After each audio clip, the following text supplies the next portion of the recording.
Yay Media Group. Hey, y'all. Welcome to This Is Life. Hi. My name is Heather. This is Cornelius. Ooh, child. That's it. So what do you want to talk about today, baby? I think you said, I forgot. But, okay, so I'm going to throw this out there. If we seem a little distracted, it's not because of anything that's going on with you. It is the fact that I got into a trade today that was not high probability at all. I was going in to scalp. You probably don't know what that means, but it's okay. And it ended up reversing, which means that I was losing a lot of money. And right now we're trying to watch it so that I can go green and I can come out of this. My wife is shaking her head because I broke every rule that I have, but this is a learning lesson. So that's where we are right now. So we're also watching the trade. God bless. Thank you. All right. If you would like any help to learn how to trade, you can always reach out to The Busy Trader. I am not the person to help you because obviously right now you know that all I do is gamble. Yes, thebusytraders.com. I'm very particular about my high probability setup. She is very particular about her high probability. My technical analysis has to be on point. On point. My technical analysis was on point earlier and then it got off point, but that's not my problem because the stock market is racist. Gambly. What? What? I'm just playing.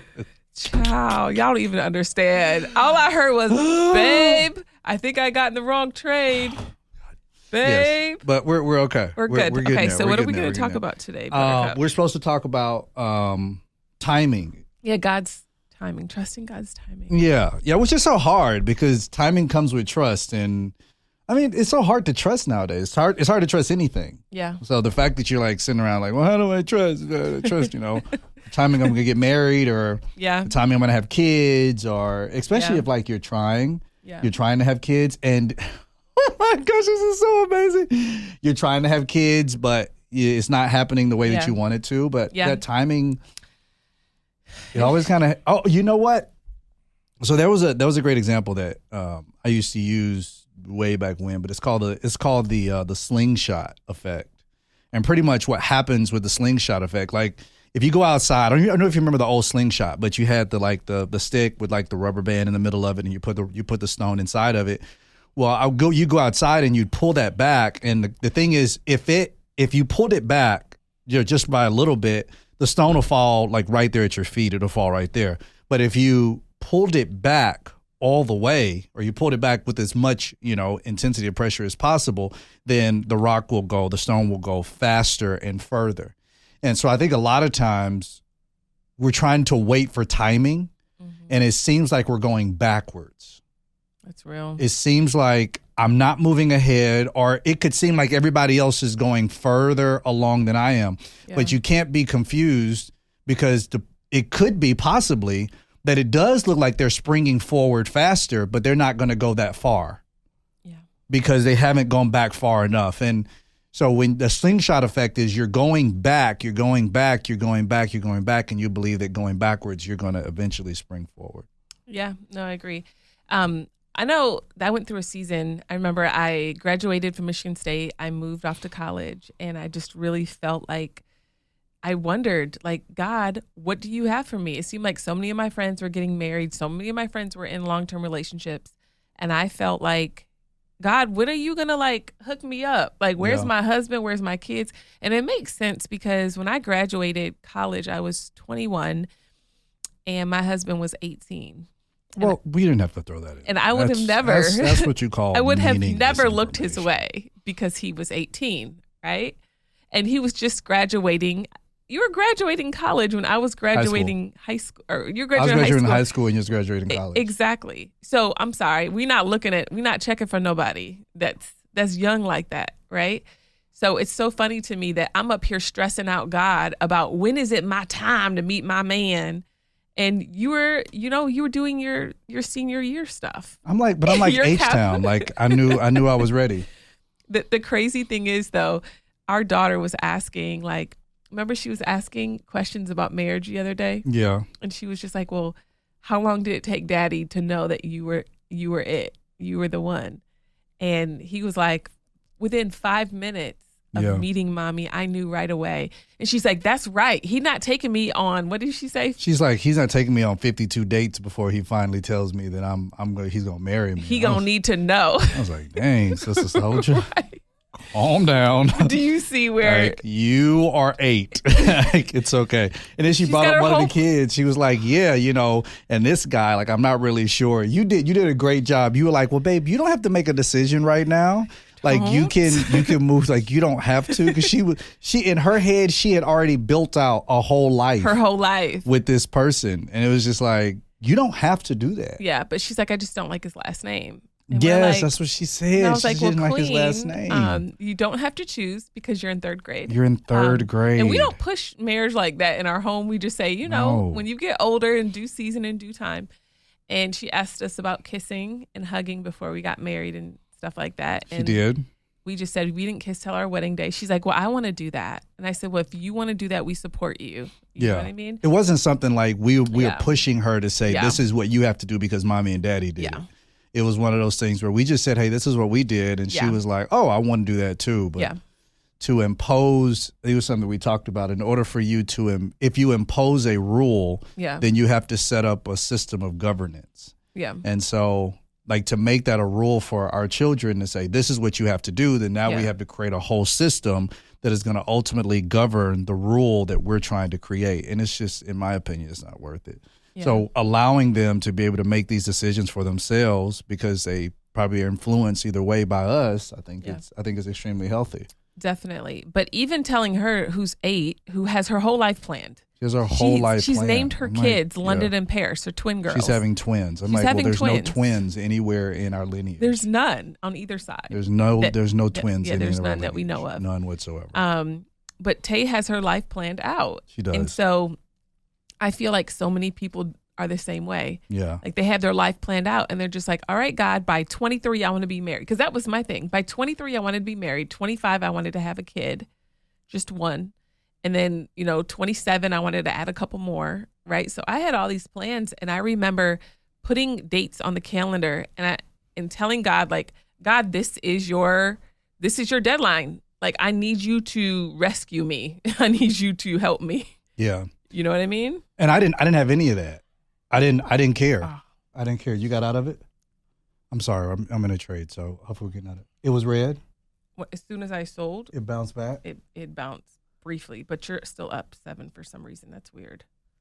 Okay. So we can let it hold. Did you sell out all of them? No. Do you want me to? No. If it's still going green, then let it go. But I didn't. No, it's okay. I mean, it's fine. But I didn't have any of that stuff. I grew up. I didn't really think about it. I didn't think about any of that stuff. But look at Logan. I asked Logan. Logan doesn't even know what he's going to wear tonight for bed. Logan does not think about anything in the future. Logan lives. He doesn't. In the moment. Logan is, I want to go outside and play football. And that's all he thinks about. That's all he cares about. Yeah. The only thing he thinks about in future tense is what he's going to eat. Yeah. And what am I going to eat? That's the only thing he cares about is consequently, food. that's also the only thing I think about too. Is that's accurate. I'm eating a meal thinking about what my next meal is going to be. Yeah. So that's what I think about. And I think it's pretty cool. That's pretty accurate. But it's really cool to me just to see the dynamic, but it goes to show, especially for women at a young age, that we're like groomed to have we want the answers. We want to know what it's going to be. And I've realized that there's truly seasons under the sun for every area of your life. There's seasons. So there's a time to rest. There's a time to date. There's a time to marry. There's a time, there's a time where you'll be a widow, right? There's a time that you're going to die. There's a time for everything under the sun. You can't control that. I know you want to control it. I know you have everything lined up, but you can't control your life. And I think there's just an idea where we think that we can control our future. Yeah. Right? We have control. You don't. God is truly in control. And the question is, will we submit to his timing? Will we submit to his ways and say, all right, God, I'm going to lay down this area, because I feel like we make an idol out of these areas in our life. Yeah. Right? Where it becomes so big to us. It's bigger than God. It's bigger than everything. If your job becomes bigger than God, if having kids or a spouse is just so big, it's like God's almost like, why would I give you something that you're going to idolize, that you're going to bow down and worship? Like, I want you to trust me. Like, I want your whole heart, right? So I've learned, even now I'm believing God for stuff. I don't feel like it ends, right? It's like, it doesn't. You're in high school and then it's like, what college am I going to go to? And, what's the timing like for that? And then you go to college, you're like, okay, am I going to graduate in 4 years? And then am I going to get married? You start looking around, all your friends are getting married. And then after that, it's like, okay, am I getting married? All right, what about kids? And it's just one thing after the next to stress you out. Yeah. And I mean, there's so much to talk about this. We're going to come right back to this subject right after this break. We're back. But trusting God's timing, I think, is so important. And I think you mentioned something that we've talked about before, but that's control. Yeah. We want to be in control. We do. We like control. We do. So I'm not seeking to make this a women like this thing, but do you feel like as a woman and with a lot of your baddie friends, baddie, you a 10. She a baddie with her baddie friends. Yes. I didn't know you knew those lyrics. Yeah. I thought that was going to be one of those things we were going to be. Well, Taylor there you go. taught me. Okay. That's so funny. So do you feel like that is something that women struggle with a lot, the control thing? Oh, 1,000%. I struggle with control every day of my life. Yes, you do. And then, I'm not agreeing. No. What happens in life Matter of fact, I need to order some food. Keep going. That, I'm listening. No, I mean, seriously, because we know biblically, take it back to Genesis. Biblically, one of the consequences of the curse was that Eve, or the woman, would always she'd have a desire to rule over her husband, aka control that man. Yeah, and it's not only just controlling him, but it's also controlling the household. It's also controlling how things go. It's trying to control the children. And then that gets into a deeper set of control, because that gets into, when a mother henpecks. And I'm not saying that about, I'm not throwing that at you, but I'm just saying, like, that's when a mother starts to henpeck and she's like, these are my kids and I can't let them get out of my sight and I have to know everything they're doing. And it's like that consistent control. Yeah. You want anything from Planta or no? Oh God, no. Ugh. But I'm sorry, Planta's like a vegan place, and I'm sorry, I support meat eaters. But it's like that control thing. It's like it all has to be a certain way, and if it ever is not that way, then you get frustrated and you get disappointed, you get angry, because think about it. Disappointment means that you had an appointed time that you missed. Yeah. So when you're disappointed, that means that you had an appointed time and then you went past that time and now you're no longer at that time anymore. So, it's real though, babe. Taking a step back and just saying, so real. Huh? That's real, baby. Yeah. Taking a step back and just saying, listen, like, I recognize I want it to be this way, but I have to loosen control. I think that it's easier said than done. I feel like if you look at Taylor, and she's such a good example, I think, for us, because he sees how she is and how different she is from the boys and how similar she is to me. Right. Does she not constantly think about control? All the time. Right? Like this morning, the kids have this competition of who can get dressed quicker, right? And come downstairs faster, because they were struggling to wake up for school. So now they both set their alarms for like 5, and they're showered and downstairs at like 5:30. So they were all downstairs, and Taylor was upset that Logan won, but she said, and guess what? He's going to be tired because he has a long day ahead of him. He has football. He has this. He's going to be so exhausted by the end of the day because he woke up 30 minutes earlier than me. Like the way that she's planning and thinking, she's like, he's got this today, that he's got that today, he's got this. And so it's like, no matter what the narrative is, Taylor still tries to control it. Yeah. You know what I mean? And it's in us. And I feel like it's in our nature. And it's almost like to tell somebody, like a lion, like, hey, be soft and peaceful today. If you see a herd of giraffes, you know what I mean? Like, be soft and peaceful. It's almost like, what? It takes so much time for us to rewire our brain because we think differently than you guys. Yeah. For you, it's so simple. And I'm so thankful for you, babe, because you help me balance, especially parenting. Like, your parenting game is bomb. Like, you literally bring me back. You help me with the kids when it comes to not being so controlling. Like, hey, babe, if you want Logan to open up, you're going to have to stop being so controlling. You know what I mean? Like, is he going to shut down? In the car today, I played my worship music very loud, and then I turned it down and I said, I'm sorry, is this too loud? And he's like, no, it's fine. So I was like, okay. I was playing my worship, speaking in tongues, laying hands on him, praying on him as he was going into school. Wow. And so I told him, I said, I know you're human and I don't expect for you to be perfect. And we're all going to make mistakes. Mommy makes mistakes every day of her life. What did he say? And we're all going to make mistakes. And he was like, you're right. Thanks, Mom. Yeah. And I was like, yay. That's a big step. And I'm so glad that you did that with Thanks him. To our convo. Yeah. I'm so glad you did that with him because and what she's talking about with our convo is that when, again, I go back to this point. If you create a law, because law isn't bad, but if you create a law, if you create a rule, then you have to create a system that is going to ultimately govern that rule. You have to establish something. So, like, for instance, the speed limit is 60. Well, now you have to create a system that says if you break the law, then this happens. You get a ticket. If you go 20 miles over the speed limit, then that's now a super speeder ticket, and you could be taken to jail, and you could be stripped of your insurance, blah, blah, blah. So the reason why we're having that conversation, I was saying, hey, making a rule isn't bad. But the problem comes in, you have to ask yourself, what do I desire more from my children or from my spouse or whomever? Do I desire more of them to have, authentic conversation with me where they don't feel ashamed to say whatever it is? Mm-hmm. Or do I desire them more to have this vision or this visual of perfection? Because if he lied to you once, guess what? He's going to lie to you again. Yeah, and then it's just to protect himself because he does not want to feel shame from somebody who's important in his life. Yeah. And so I was sharing with her. I was like, yeah, he tells me everything. Yeah. He tells me everything because he knows his dad. I'm going to be like, for real, bro? Like, that's crazy. See, Tay tells me everything too. But Tay is also a hider.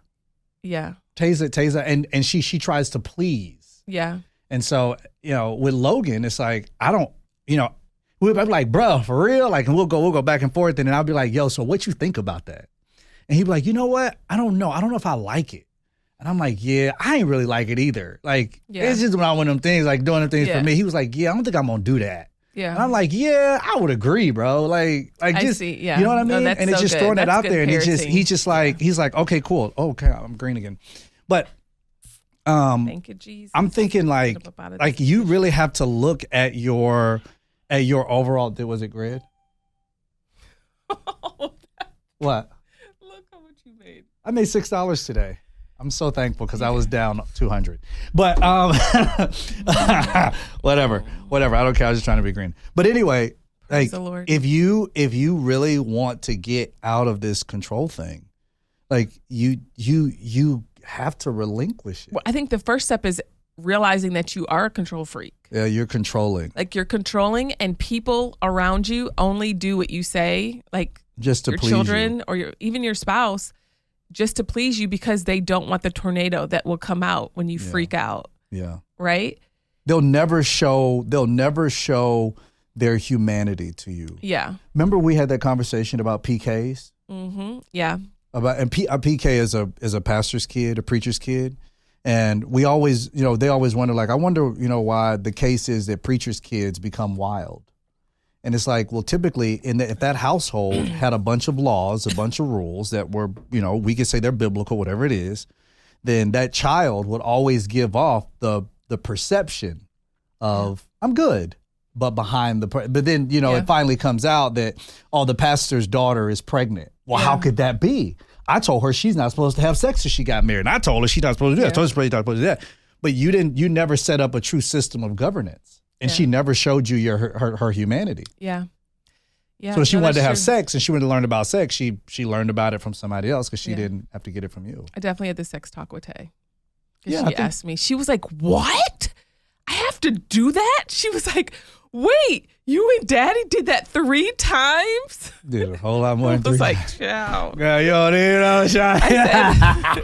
But anyway, we're going to take a commercial break and be right back after these messages from our sponsors. We're back. And I am just elated about a lot of things, but control is one of those big things.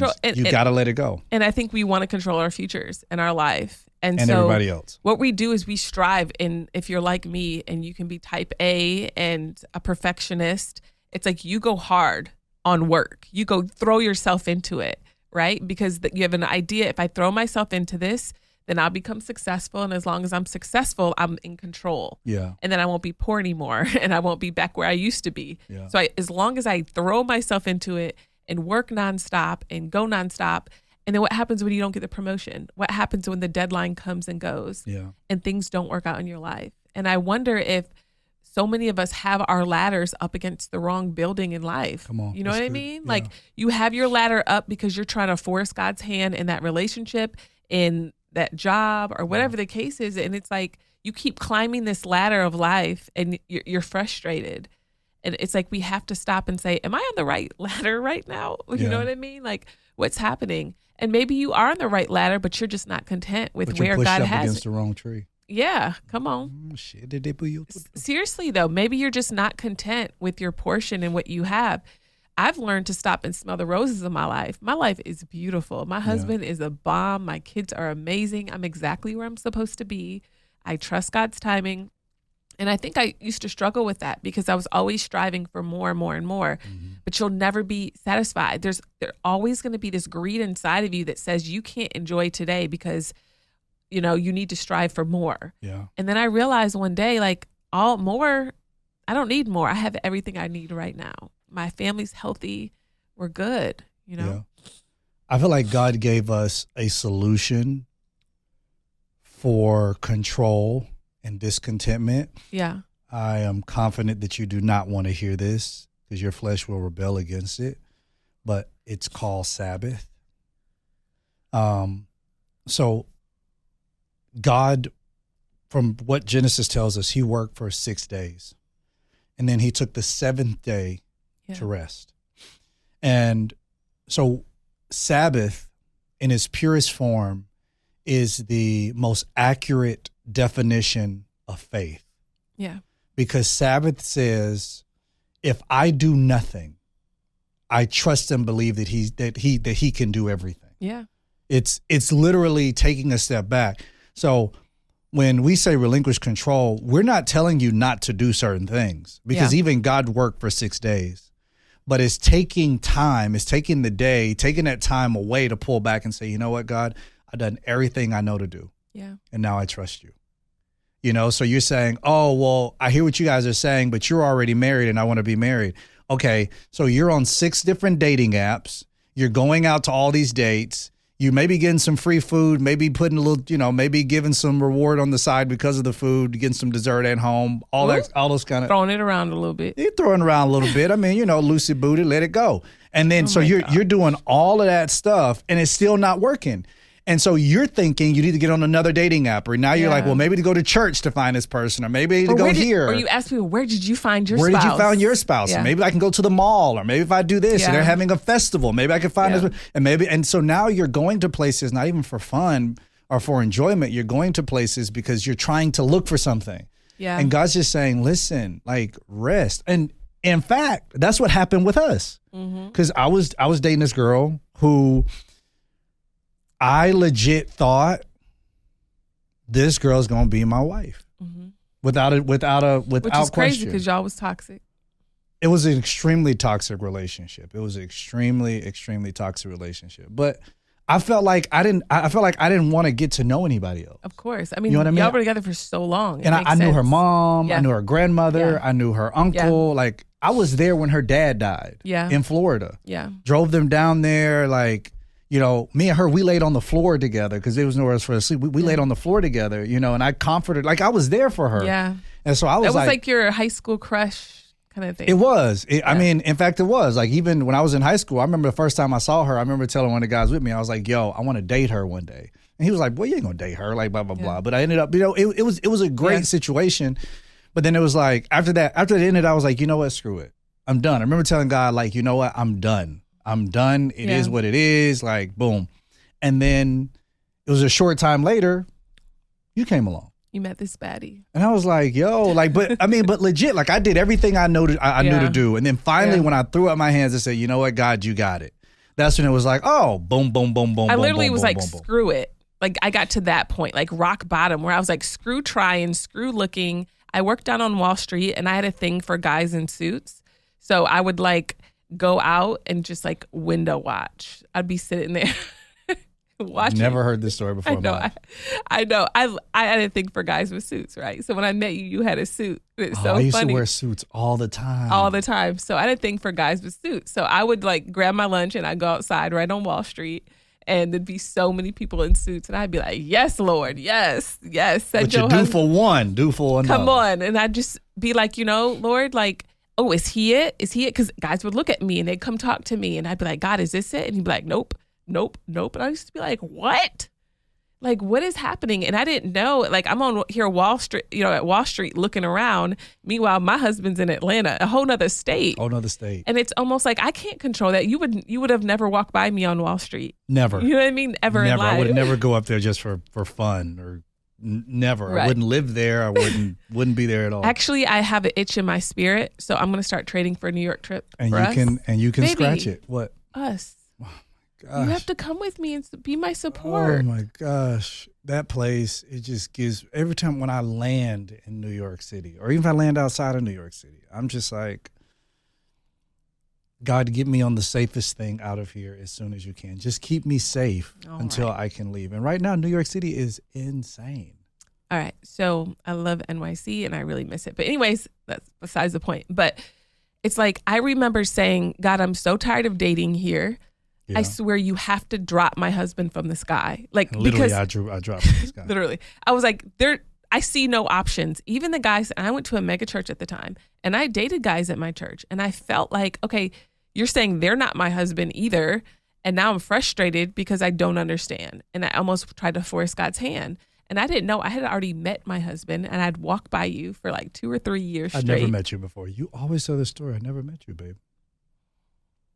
Baby, the Lord had your eyes covered. I do not remember walking past you. Do you remember the pep rally we had after the old leaders left? I remember the pep rally, but I don't remember. All the leaders had to stand up and say something about their organization. I remember that. I stood up and I was representing the dance ministry. Let me ask you, did I ever look up? Yes. I looked up. Yes. Most times I didn't pay anybody any attention. I was typing. And most times the typing wasn't even, it was mostly just me just going like this. What? Yeah. I was a horrible, like when I say a horrible assistant. Really? Oh my God. I was terrible. How did you last 4 years? That was the point. The whole point was he was like, I don't understand. Like it would be terrible. Wow. Horrible. He'd be like, so you have the notes? And I'm like, notes. And he's like, weren't you taking notes? And I was like, you were legit taking notes. I wasn't taking notes. Y'all, it was a 2-hour pep rally. It was a 2-hour pep rally. I didn't have any notes. Long story short, it's just like, but even then I didn't think, oh, this is my husband. I did not think that, right? I wasn't thinking that. I don't remember. The first time I remember seeing you was when I was getting my hair cut. Yeah. That's what I remember. I was getting my hair cut at the Hilton. This was like 3 years before we met. Was it Hilton or Marriott? Yeah, it was Hilton. It was the Hilton. Getting my hair cut. Please not share that story. No. Okay. Yeah. I was getting my hair cut. You walked in, and I said something to the guy who's cutting my hair, and he was like, we both laughed about it. And then you left. Thank you. Thank you for not sharing that full story. Yes, I remember seeing. That was my first time I remember seeing. Okay, it's fine. But I was there with an older woman and she walked in front of me, and you referenced her, the older woman who was like in her 50s. But anyways, long story short, you can't control God's timing. Like he literally opened your womb. You can't control when you're going to get pregnant because he literally has to place the baby there, right? Yeah. People always ask me, oh, Heather, what about IVF? Okay, if that's how God gonna bring your baby into the earth, get IVF. Then get IVF. If that's how we bring your baby in. But even then, you can't control that. Yeah. Because God still has to call that baby to the earth. Yeah. I mean, people are like, well, what about dating apps? Like, I mean, dude, be safe. Be safe. Meet the people. Like whatever it is. But have peace. I feel like you need to have some type of peace in your spirit. People ain't got no peace. That's what I'm saying. It's okay to do the 6-day thing. Do the work thing. Yeah. Do all you know to do. Yeah.